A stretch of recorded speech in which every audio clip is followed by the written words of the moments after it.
Chika Minute, Donnie, naging kuya at tagapayo? Hinangaan ng mga viewers si Donnie Pangilinan dahil sa magaling itong magbigay ng advice sa mga housemates sa Pinoy Big Brother Celebrity Collab Edition.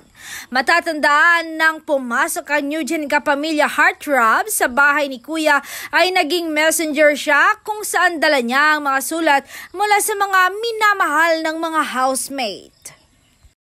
Hindi nga napigilan ng mga housemate ang maging emosyonal dahil sa sulat na natanggap nila at naging topic din nila ang mga ito. To the rescue naman ang Pilipinas Got Talent judge sa pagbigay ng payo sa mga naging emosyonal na housemate.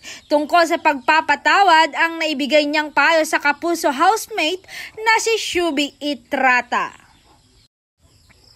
It's nice that you forgive someone. It does more for you actually than the other person if you think about it. Kasi sa'yo parang binigay mo yun kahit minsan iniisip mo hindi nila deserve.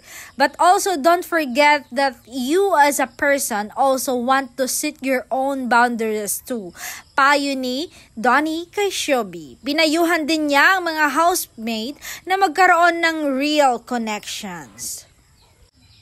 Just my advice, even past the PBB house, past this whole game, hopefully when you get out of this, you will have real connection, real relationships. Payo ni Donnie. Dagdag pa niya kasi alam ko naman you're competing for something but there's so much that and I hope you see that. I hope you see so much more to this experience than just a game and I'm sure you do.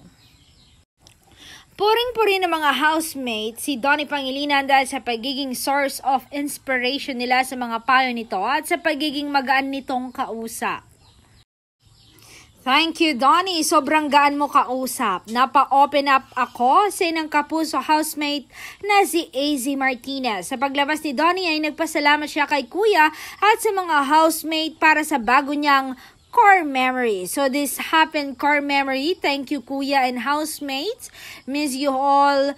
Hanggang sa muli. Caption ni Donnie sa kanyang Instagram post kung saan nag-selfie siya sa tapat ng bahay ni Kuya.